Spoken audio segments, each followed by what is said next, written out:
Mari kita berdoa. Bapa di surga, terima kasih atas kasih karunia-Mu yang tidak terbatas.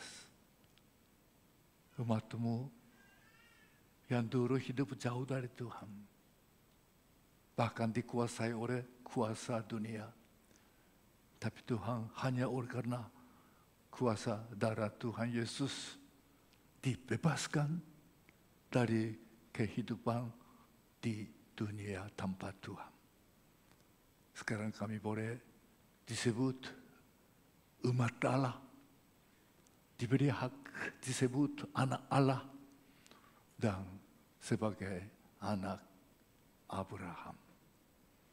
Kiranya Roh Kudus menyertai kami, mengingatkan rancangan Tuhan kepada umat-Mu. Kuasa Tuhan yang menaungi dan memimpin orang percaya kepada Engkau. Jauhkan segala gangguan. Kami ingin menyembah Tuhan melalui firman Tuhan. Tolong hamba yang kecil dan terbatas ini boleh menyalurkan apa yang Tuhan berfirman. Tuhan memberkati seluruh ibadah G3 yang ada di se-Jepang ini. Dalam nama Tuhan Yesus kami berdoa. Amin. Sambil berdiri kita baca teks untuk pada hari ini terdapat dari surat Ibrani pasal 11. Surat Ibrani pasal 11 mulai dari ayat 8 sampai dengan ayat 19. Sebagaimana biasa kita baca bersama-sama dengan cara giliran. Kami baca ayat genap, jemaat silakan membaca ayat ganjil. Berbunyi demikian. Ibrani pasal 11 dari ayat 8. Karena iman Abraham taat ketika ia dipanggil untuk berangkat ke negeri yang akan diterimanya menjadi milik pusakanya, lalu ia berangkat dengan tidak mengetahui tempat yang ia tujui.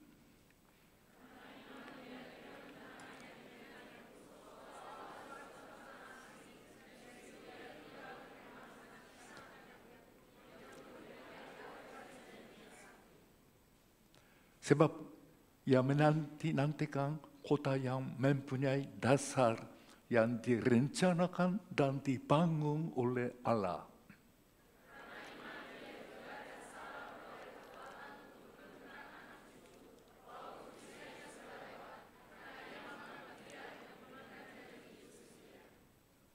Itulah sebabnya, maka dari satu orang, malahan orang yang telah mati pucuk, terpancar keturunan besar, seperti bintang di langit dan seperti pasir di tepi laut yang tidak terhitung banyaknya.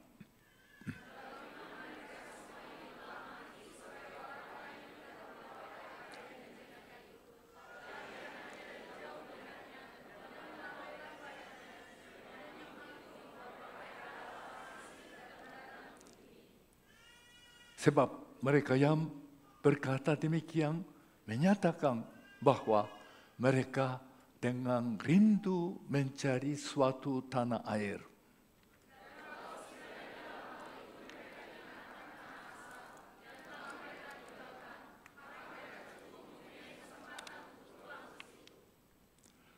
Tetapi sekarang mereka merindukan tanah air yang lebih baik, yaitu satu tanah air surgawi. Sebab itu Allah tidak malu disebut Allah mereka, karena Ia telah mempersiapkan sebuah kota bagi mereka.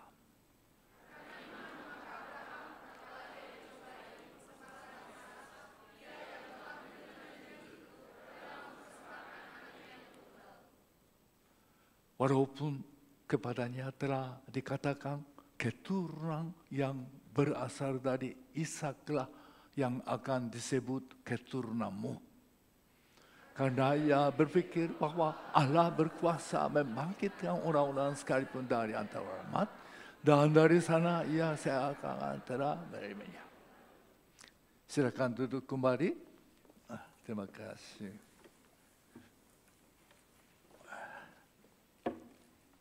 Oke. Terima kasih.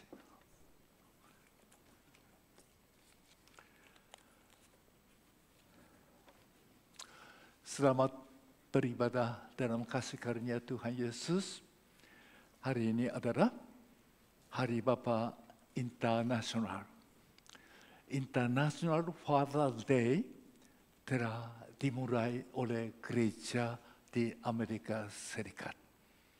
Dan terus dirayakan, diingati sebagai Hari Bapa Internasional di dunia lebih dari 100 tahun lamanya.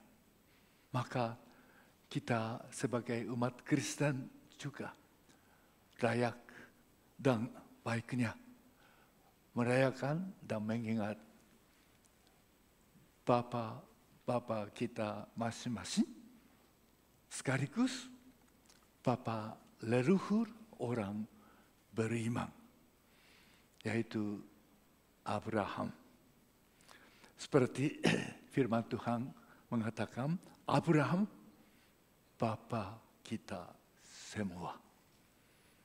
Artinya, kita mewarisi DNA iman Abraham. Walaupun perayaan Hari Bapa datang ke Jepang setelah Perang Dunia yang kedua, mula-mula dalam masyarakat kurang diterima. Karena di budaya Jepang, suka bapak-bapak lebih dihormati. Dikatakan, kok mengapa ada Hari Bapa di Jepang? Setahun 365 hari, kecuali Hari Ibu adalah Hari Bapa. Memang dulu begitu di keluarga Jepang.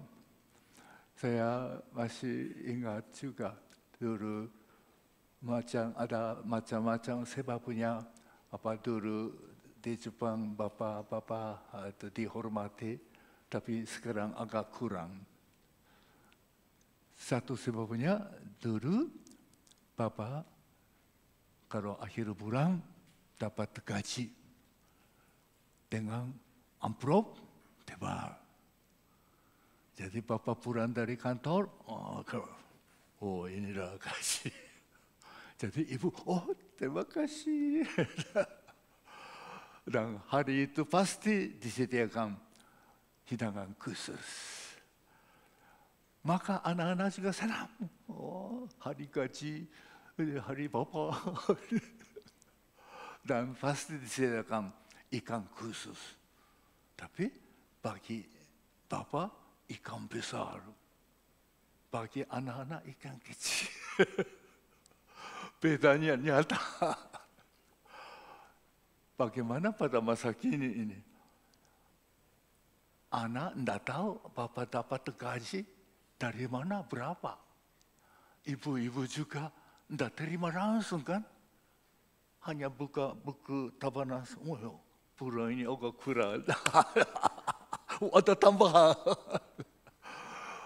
Memang karena macam-macam sebabnya, bapak-bapak di dalam keluarga Jepang makin kurang dihargai, kurang dihormati, maka cocoklah adanya Hari Bapa setahun sekali. Kita disebut anak cucu iman Abraham. Tentang iman dan kehidupan Abraham tercantum di dalam kitab Kejadian dari pasal 12 sampai pasal 25. Begitu panjang dan teliti. Dan disingkatkan imannya dan kehidupannya di dalam perjanjian baru, yaitu surat Ibrani pasal 11 yang kita tadi baca bersama-sama secara singkat, tetapi padat artinya. Dan iman dan ketaatan Abrahamlah disebut DNA bagi orang percaya Tuhan. Maka kita hari ini ingin bersama-sama merenungkan bagian firman Tuhan ini, apa artinya Abraham disebut bapa leluhur orang beriman.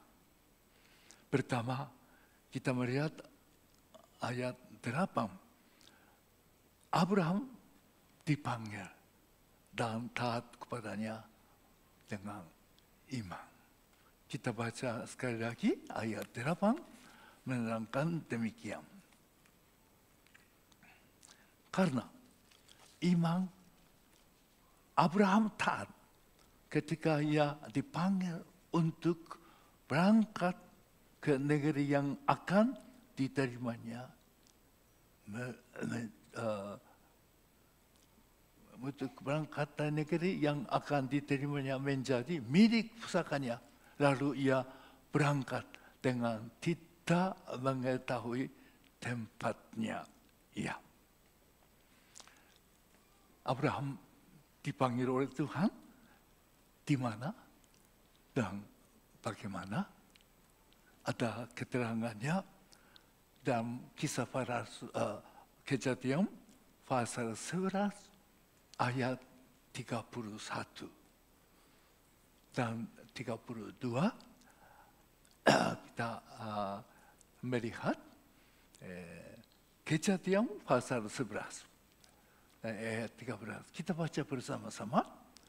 Lalu Terah membawa Abraham, anaknya serta cucunya, Lot, yaitu anak Hara, dan Sarai, menantunya istri Abraham, anaknya. Ia berangkat bersama-sama dengan mereka dari Ur Kasdim untuk pergi ke tanah Kanaan. Lalu sampailah mereka ke Haran dan menetap di sana. Umur Terah ada 205 tahun, lalu ia mati di Haran. Dan adanya panggilan situ, pasal 12 ayat 1.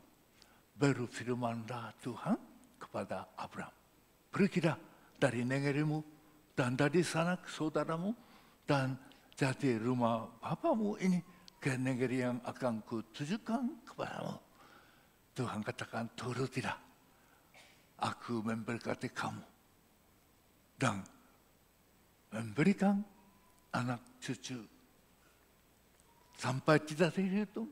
Bahkan Abraham jadi untuk segala berkat segala bangsa. Inilah Abraham dipanggil oleh Tuhan sepertinya di Haran. Tapi menurut keterangan Perjanjian Baru melalui khotbah atau kesaksian Stefanus tentang Abraham dikatakan demikian. Kisah para Rasul pasal 7 ayat 2 sampai 4 mengatakan demikian. Kita melihat, kita baca bersama-sama. Jawab Stefanus, hai saudara-saudara, Dan Bapak-bapak, dengarkanlah. Allah yang Maha Mulia telah menampakkan dirinya kepada bapa leluhur kita, Abraham. Ketika ia masih di Mesopotamia, sebelum ia menetap di Haram. Dan berfirman kepadanya, keluar dari negerimu dan dari sanak saudaramu, dan pergilah ke negeri yang akan kutujukan kepadamu. Maka keluarlah ia dari negeri orang Kasdim, lalu menetap di Haran. Dan setelah ayahnya meninggal, Allah menyuruh dia pindah dari situ ke tanah ini. Tempat kamu diam sekarang. Kita sedikit ingat, Dena zaman kuno ada Uru Kasdim, ini di tepi Teluk Laut Persia. Itu ada sungai Tigris, Euphrates terkenal, membuat budaya Mesopotamia, termasuk budaya dan wilayah termaju pada waktu itu. Dan ibu kotanya Uru Kasdim, di tepi Laut Persia. Dan dari situ terus ke hulu Tigris, Euphrates sungainya, itulah ada Haram. Dan dari situ Tuhan memimpin Abraham ke tanah Kanaan dan ke Mesir. Jadi menurut kejadian, Abraham keluarga bapa Terah pindah dari Uru Kasdim ke Haram. Dan di situ Tuhan menampakkan diri, memanggil Abraham. Tadi kita baca kejadian pasal 11 ayat 31. Tetap menurut terang sinar perjanjian baru, melalui khotbah Stefanus, itu Tuhan sudah berfirman memanggil Abraham di Uru Kasdim. Dan di Haram memang Tuhan suruh pergi. Artinya, panggilan Tuhan kepada Abraham. Firman Tuhan kepada Abraham pada waktu mereka masih di Uru Kasdim. Abraham terus ikut ayahnya Terah ke Haram. Di situ menurut keterangan selanjutnya kejadian umur sudah 75. Disitulah Abraham dengar pergilah ke negeri yang sudah dijanjikan, yaitu ke Kanaan. Keterangan ini mengingatkan kita firman Tuhan, panggilan Tuhan kepada Abraham sejak masih muda. Tetapi rupanya sudah ada menikah dengan Sarah di situ. Jadi umur kira-kira berapa kita tidak bisa menentukannya, tidak Alkitab sebut. Tapi bisa membayangkan sudah ada keluarga menikah. Mungkin kurang lebih 30 kah. Dan pindah ke Haram, di situ disuruh pergi. Itu umur 75. Tapi kalau 75 udah tua ya, saya masih muda, masih banyak waktu sampai. Tapi Abraham hidupnya 200 tahun lebih, sama dengan ayahnya Terah. Jadi pada waktu itu rata-rata laki-laki hidup begitu. Kalau begitu umur 75 tahun artinya masih lebih muda dari tengah umurnya. Kalau begitu kita rata-rata laki-laki kalau di Jepang ada 80, tengah 40, lebih muda. Artinya waktu umur 30-an. Abraham sudah mendengar panggilan Tuhan, firman Tuhan. Tetapi tetap ikut 30 tahun lebihkah sama-sama dengan Terah ke Haram. Disitulah dengar pergilah, wujudkanlah panggilan Tuhan. Dan terus kehidupan panjang sampai 200 tahun lebih. Ini mengingatkan kita juga mewarisi DNA Abraham. Waktu masih muda, mendengar firman Tuhan, panggilan Tuhan. Menurutilah firman Tuhan, mengikutilah panggilan Tuhan. Dan terus sampai berangkat ke tanah Kanaan. Menurut firman Tuhan yang tadi kita baca, walaupun belum tahu kemana. Di sinilah kita diingati. Kalau sudah tahu tempatnya, tidak usah iman. Maka iman adalah apa? Itulah pasal 11 adalah pasal iman. Ayat 1 seperti adanya definisi iman. Katakan demikian. Ibrani pasal 11 ayat 1. Iman adalah dasar dari segala sesuatu yang kita harapkan dan bukti dari segala sesuatu yang tidak kita lihat. Belum lihat, belum tahu penjelasan.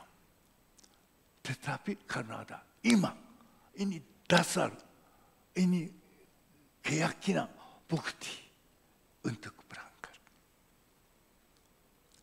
Untuk menuruti Tuhan. Inilah contoh Abraham.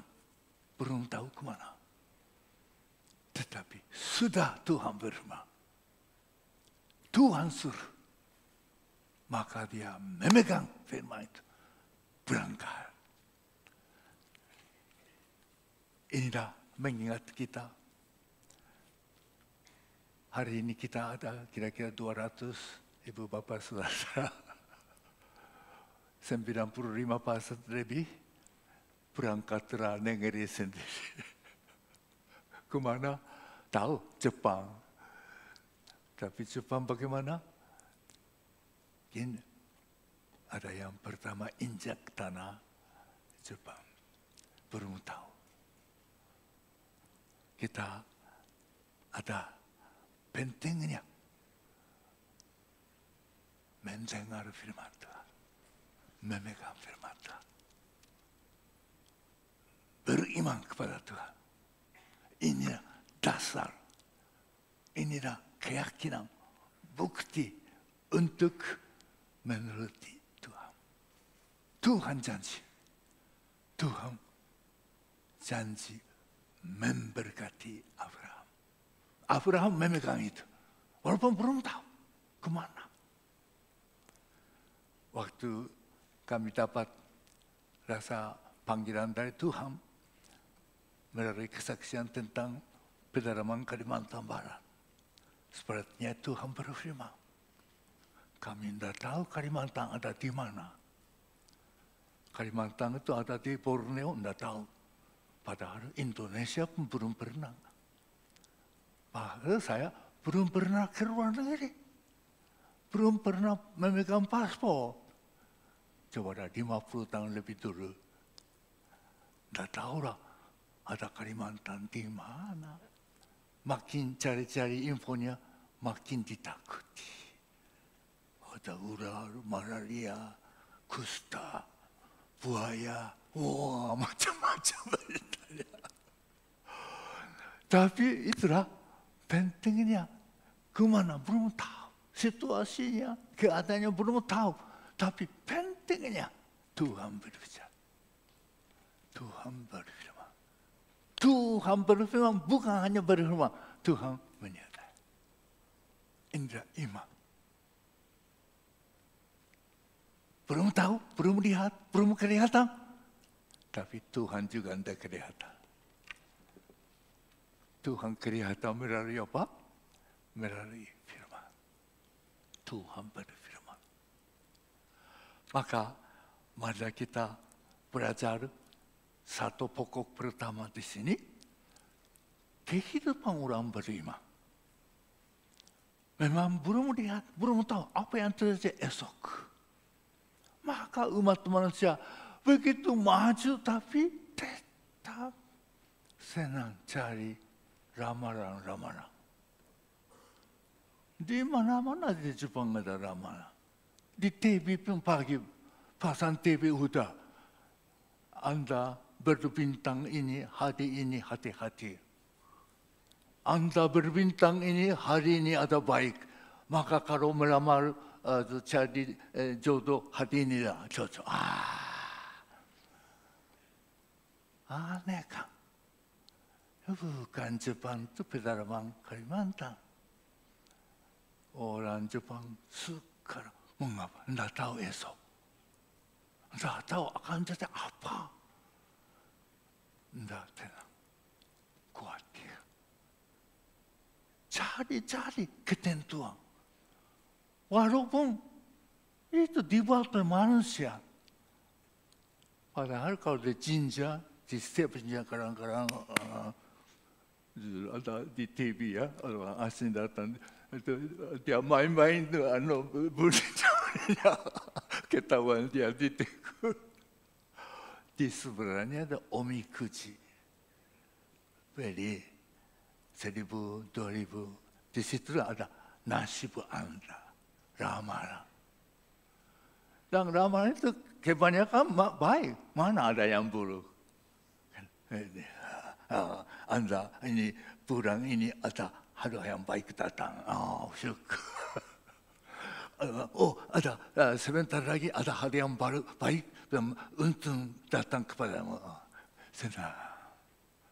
Tidak ada nasibmu buruk. Tidak ada. Karena buatan manusia jualannya. Tapi manusia suka beli. Mengapa? Belum tahu. Esok harinya apa yang akan terjadi. Masa depan saya bagaimana? Tidak bisa tahu. Inilah keterbatasan manusia. Abraham belum tahu, belum lihat. Tapi dia mendengar sesuatu. Memegang firman. Percaya Tuhan. Taat berangkat. Hidup. Inilah DNA yang pertama dari Abraham. Kedua, kita melihat ayat 9.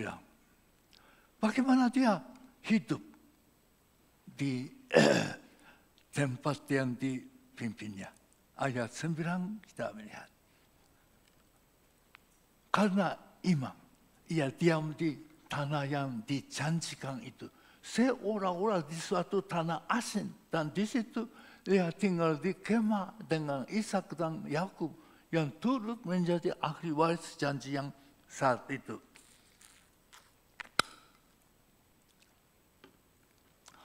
Berangkat sudah ke tanah dijanjikan tanah Kanaan. Tapi apa yang terjadi? Begitu teliti diterangkan di dalam kitab Kejadian dari pasal 12. Hanya di sini disingkatkan dengan satu kalimat. Seolah-olah di suatu tanah asing dan di situ ia tinggal di kemah. Walaupun sudah dijanji oleh Tuhan, belum dapat apa-apa. Maka tinggalnya seperti di tanah asing. Orang asing, gaikokujinda. Dan tinggal di kemah. Ini ada arti. Memang daerah Palestina, Kanaan, itu waktu zaman 3.000 tahun yang lalu belum maju. Dan kita ingat dengannya Ur Kasdim, pusat negeri Kasdim. Haran ini kota pusat berhubung ke Mesir. Mesopotamia, Mesir, itulah daerah yang waktu itu termaju. Dan Haran di tengahnya, jadi perdagangannya lewat Haran. Maka menurut ahli Alkitab, Haran adalah pusat dagang. Jadi Abraham di Ur Kasdim ke Haran, boleh dikatakan kota besar. Mereka tinggal bagaimana? Tidak ada keterangan. Tetapi tinggal di kota. Kota maju merupakan pusat budaya dan dagang. Mereka pergi ke tempat janji. Belum dapat apa-apa. Padahal mengalami macam-macam masalah. Pertama datanya kelaparan. Mengalami masyarakat. Cari makanan ke Mesir. Istrinya mau diambil oleh Firaun. Orang Mesir. Terjadinya macam-macam. Di sini disingkatkan. Tinggal di mana? Di kemah. Di Ur Kasdim, Haran, kota maju, kota pusat, mereka tinggal di rumah. Dan lumayan kehidupan di Haran karena waktu berangkat Abraham ada anak-anak, ada anak buahnya. Artinya itulah ada dengan istilah sekarang karyawankah yang ikutnya. Artinya lumayan kehidupan di Haran. Tetapi di tanah perjanjian belum dapat apa-apa. Tinggal di kemah. Sederhana. Tapi pentingnya firman Tuhan kata apa? Dengan Ishak dan Yakub yang turut menjadi ahli waris janji yang satu itu. Kehidupannya sederhana, belum dapat apa-apa. Tetapi hidup sama-sama dengan Ishak dan Yakub, anak cucu. Artinya Abraham bijaksana, hidup dengan anak cucu. Sebagai apa? Yang turut menjadi ahli waris janji itu. Jadi anggap anak cucu sebagai yang mewarisi imannya. Ini pengertian tangkapan Abraham kepada anak. Jadilah, walaupun belum menjadi apa-apa, belum dapat apa-apa, tinggal di kemah sederhana, tetapi Abraham tetap hidup sama-sama dengan Ishak dan Yakub dengan anak-anak. Artinya Abraham pasti sibuk cari nafkah karena di tanah asing belum dapat apa-apa. Cari sibuk kerja, tetapi dia tetap sama-sama dengan anak-anak cucu. Artinya dia sebagai bapa keluarga, ayah dari anak, tetap sama-sama dengan anak. Saya tertarik ke hati dengan istilah ini. Abraham dengan, kalau dengan bahasa Jepang, sama-sama tinggal. Kalau sama-sama orang tua dengan anak sama-sama hidup itu biasa saja. Tapi belum tentu, bapak-bapak. Pada masa kini, bapak-bapak sibuk kan? Pulang dari kantor, sekarang tidak usah pulang. Terus ada di rumah pula. Sama-sama dengan anak. Tapi bapak sibuk. Anak pulang dari sekolah, Pak, saya begini. Oh, tidak apa kan. tinggal masuk keluar. Saya kadang-kadang dengan Ibu Atsumi coba lihat di restoran, family restoran.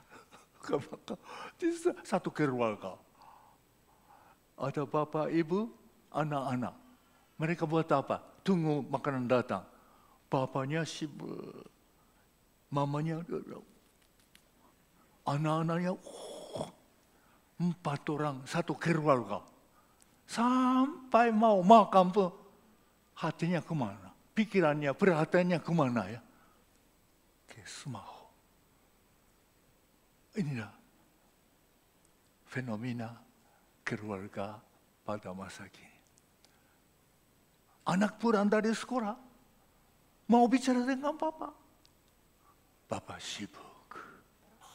Dengar, tapi pikirannya lain. Dengar, oh begitu ya. Anak kecewa. Abraham hidup sama-sama dengan anaknya. Sebagai apa? Bukan miliknya. Sebagai yang mewarisi janji Allah. Maka satu gambaran keluarga yang berbahagia yang ada dalam Mazmur 128. Di situ dikatakan orang takut akan Tuhan, diberkati pekerjaannya, istrinya, dan anaknya. Anaknya bagaimana? Anak-anak adalah seperti tunas pohon zaitun di sekeliling meja. Itulah gambaran orang berbahagia, keluarga berbahagia. Ayah yang mendatangkan bahagia dalam keluarga. Itu ada Bapak, ada Ibu, anak-anak di sekeliling meja. Dengan bahasa Jepang, 가족 단랑. Disebut inilah dasar untuk membentuk keluarga baik. Disebut oleh ahli keluarga, ahli jiwa. Anak-anak dibesarkan sehat, baik karena ada dasarnya. Itulah sama-sama dengan Bapak, Mama. Sepertinya di sekeliling meja. Anak-anak menghadapi Bapak, menghadapi Mama, bisa buka hati apapun. Bapak, Mama siap mendengar. Betapa banyak anak-anak sekarang jadi rusak. Boleh dikatakan, kebanyakan anak-anak membuat jahat. Atau di sekolah ijmeru. Karena ada luka batin. Luka batinnya di mana? Dari orang tua. Maka ada buku yang jadi terkenal di Jepang. Judulnya Racun Keluarga. Dalam keluarga ada racun. Anak-anak kena dengan ayahnya. Marah ayah. Keamarahan bertambah-tambah. Akhirnya membalas. Sudah dewasa. Tidak mau sama-sama rumah. Mau sendiri-sendiri. Selamat tinggal. Jangan-jangan selamat tinggal iman juga. Ini sangat baik. Mengapa terjadi? Karena itulah kurang pengalaman. Anak-anak sejak kecil sebagai pewaris sama janji Allah, iman diperhatikan oleh orang tua. Didengar apa yang Anda berkurang.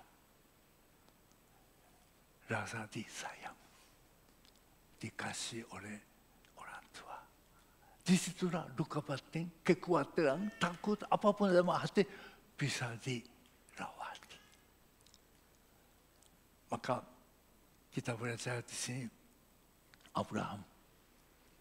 Walaupun kehidupan jasmani kelihatan tinggal di tenda sederhana, tapi tetap sama-sama dengan anak. Dan dengan istri juga. Kalau kita lihat ayat 11. Dikatakan, karena iman ia juga dan Sarah beroleh kekuatan untuk menurunkan anak cucu. Walaupun usianya sudah lewat. Karena ia menanggung dia yang memberikan janji itu setia. Ini kalau kita baca seperti biasa cepat-cepat, betul ya. Tapi ibu bapak yang suka baca Alkitab secara teliti dan merenungkan, bisa ingat waktu Sarah mendengar kamu akan dikaruniakan anak. Bagaimana dia menerima itu? Imannya. Masa kok ketawa.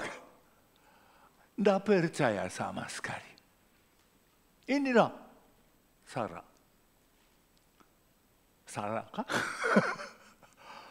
Tapi Abraham dengar. Mereka menerima janji itu dan hidup sama-sama walaupun mereka sudah seperti mati pucuk secara tubuh. Tetapi sama-sama akhirnya apa? Disebut apa? Karena iman ia juga dan Sarah beroleh kekuatan. Kalau suami istri biasanya kekuatan iman, kekuatan rohani berbeda. Dan suka dipengaruhi oleh orang yang kurang rohani. Bapak, ibu, kalau atau ibu, bapak. Biasanya hidup sama-sama tidak ke atas, ke bawah. Ini bukan teorinya, pengalaman. Banyak orang Kristen menikah tanpa persiapan betul-betul. Didasarkan dengan firman dan pengertian betul tentang pernikahan dan keluarga.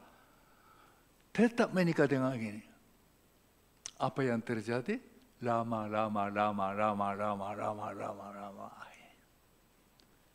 Ini teori rohani bagi keluarga. Maka ada pasangan baru diberkati, saya sering menasihati. Sama-sama seperti Abraham. Mana remah kuat, sama-sama di hadapan. Tetap ikut. Makin lama, makin kuat, tinggi. Abraham itulah bapak kita.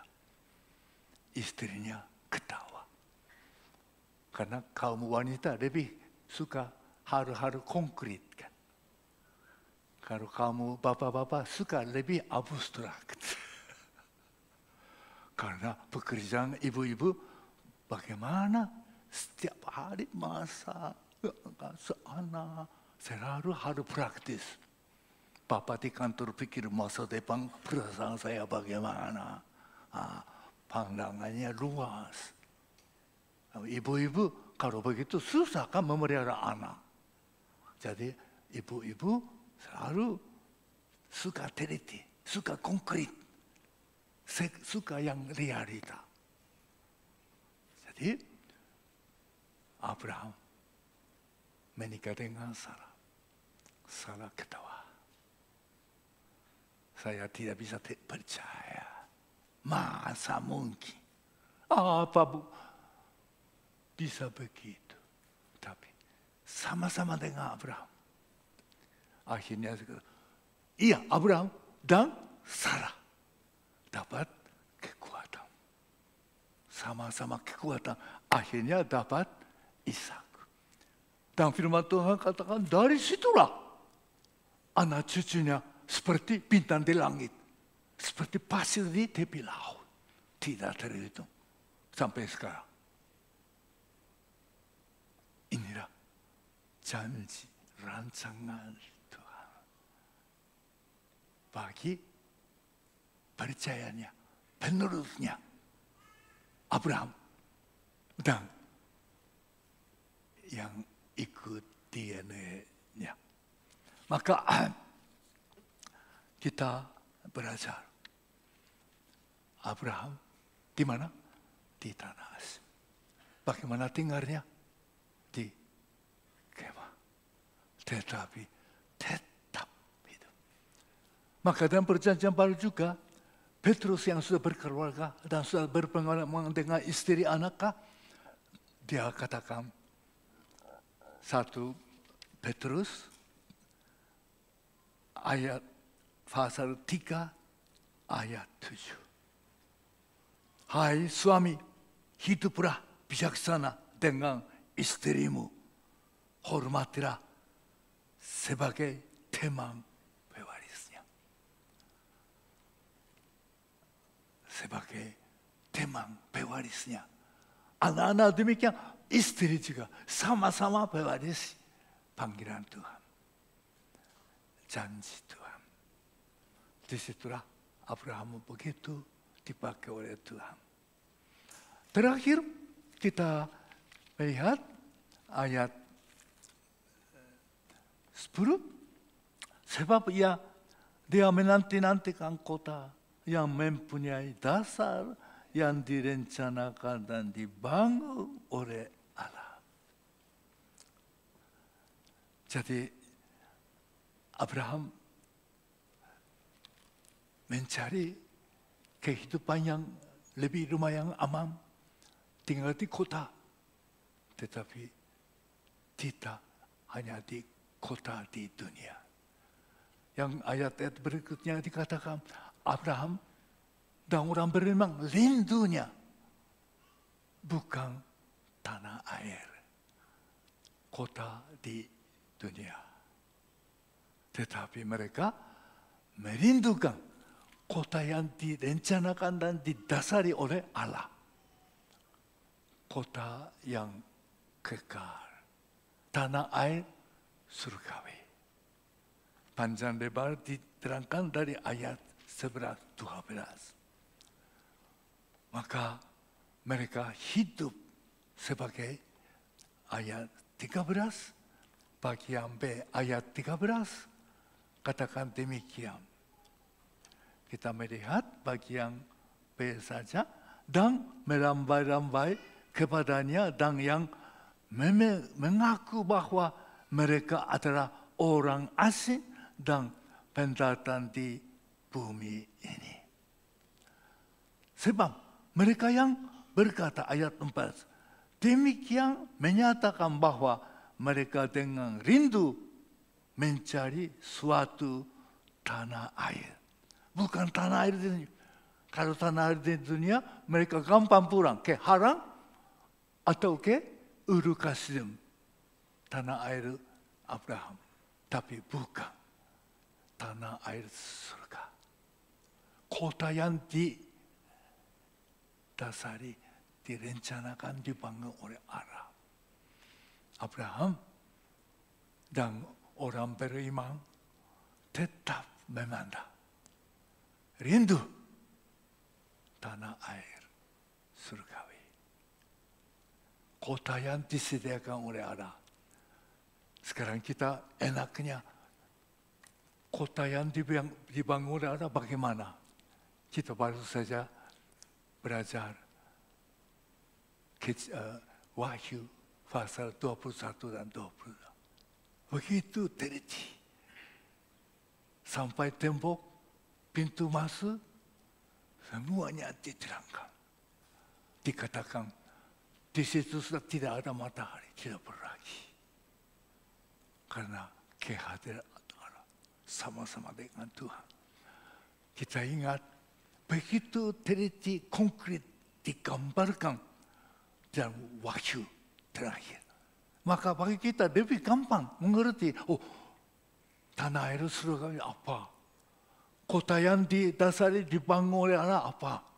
Tapi Abraham sudah 3.000 tahun lebih dulu. Belum ada wahyu. Belum ada perjanjian baru. Tapi dia percaya Walaupun belum lihat, belum jelas. Tapi dia rindukan. Hidup di tanah asing. Tinggal di tenda. Sebagai pendatang. Banyak repot, banyak susah. Tapi sering memandang. Rindu, merambai-rambai. Adanya tanah air yang kekal. Ada tanah air surgawi. Artinya, Abraham beriman. Taat kepada Tuhan. Dan hidup sederhana. Belum mendapat apa-apa. Tapi tetap memandang. Dengan satu kata. Abraham hidup dalam pengharapan. Berdasar iman. Yang didasarkan oleh firman Tuhan. Maka mereka mengaku sebagai orang asing, pendatang.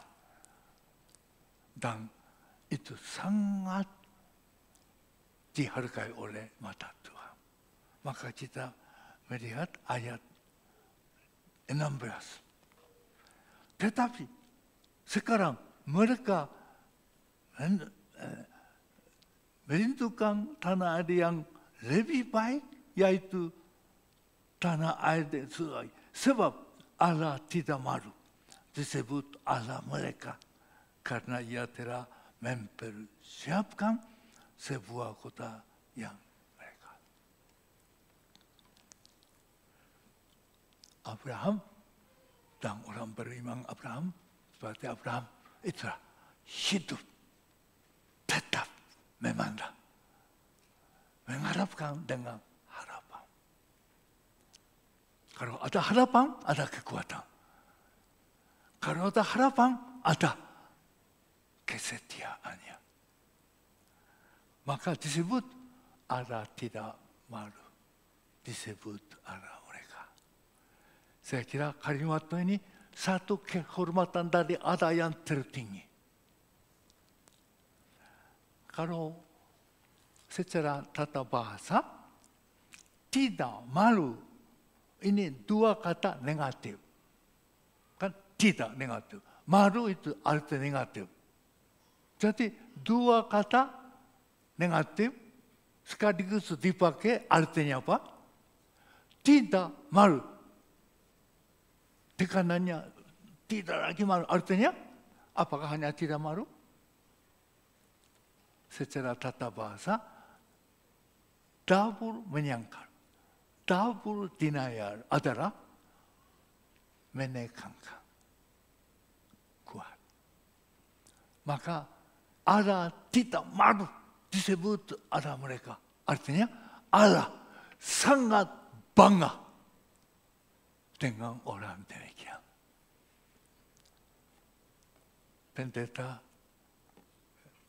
bangga, gembala suka bangga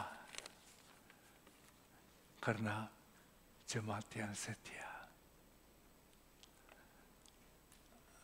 Lebih-lebih Allah bangga.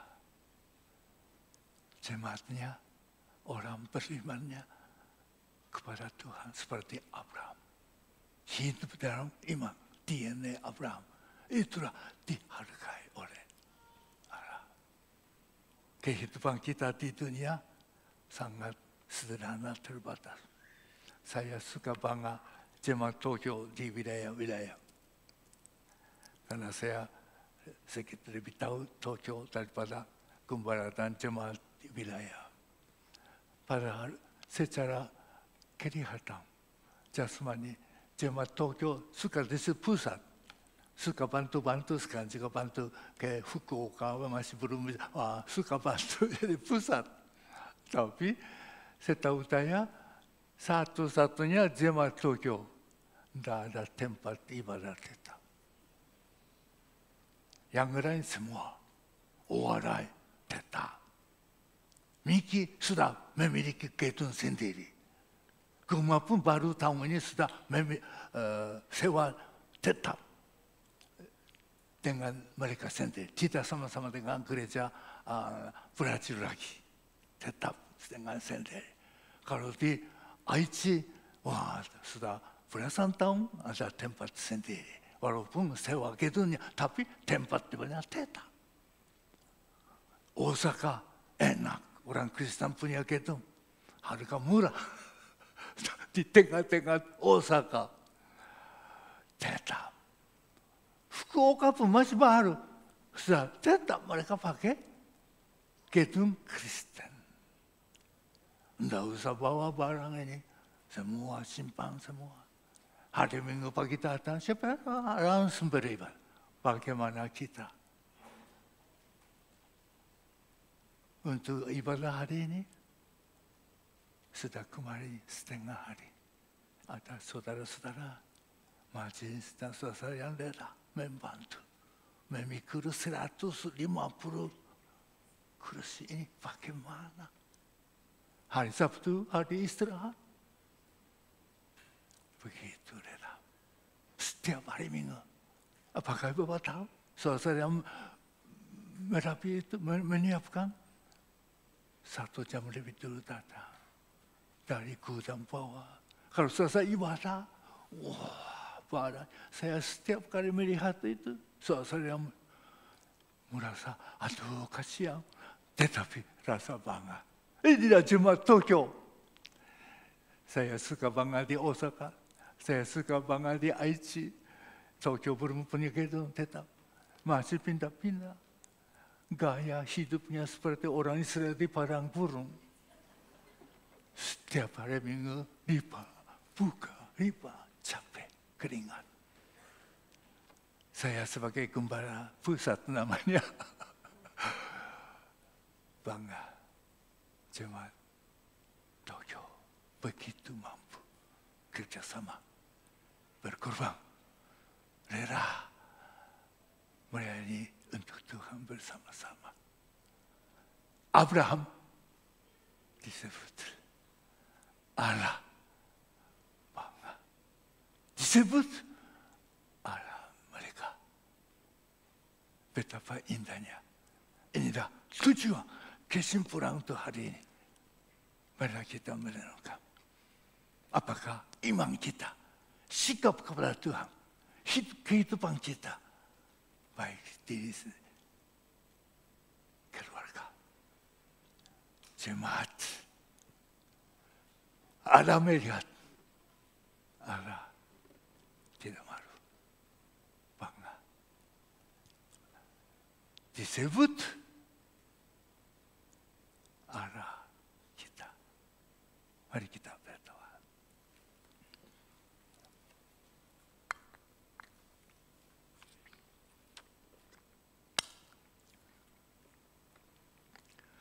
Bapa di surga, kiranya firman Tuhan mengajarkan kami, membukakan pikiran kami, menyadarkan tentang keadaan, dan mengerti apa yang dijanjikan oleh Tuhan. Dan bagaimana hidupnya dihargai oleh Tuhan, diberkati. Seperti Abraham. Tuhan, kami bukan saja hanya dengan kata-kata disebut Abraham adalah Bapa kami semua. Betul-betul iman, taat kepada Tuhan melalui firman Tuhan.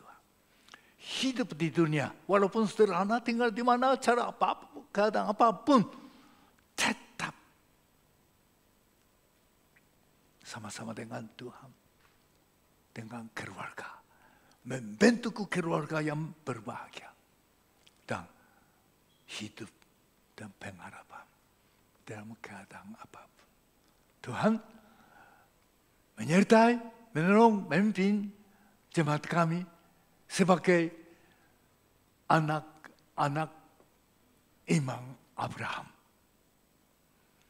Dan seluruh jemaat ketika yang ada di Jepang ini. Kita bersama-sama tutup dengan doa Bapa kami. Bapa kami yang di surga, dikuduskanlah namamu, datanglah kerajaanmu, jadilah kehendak-Mu di bumi seperti di surga.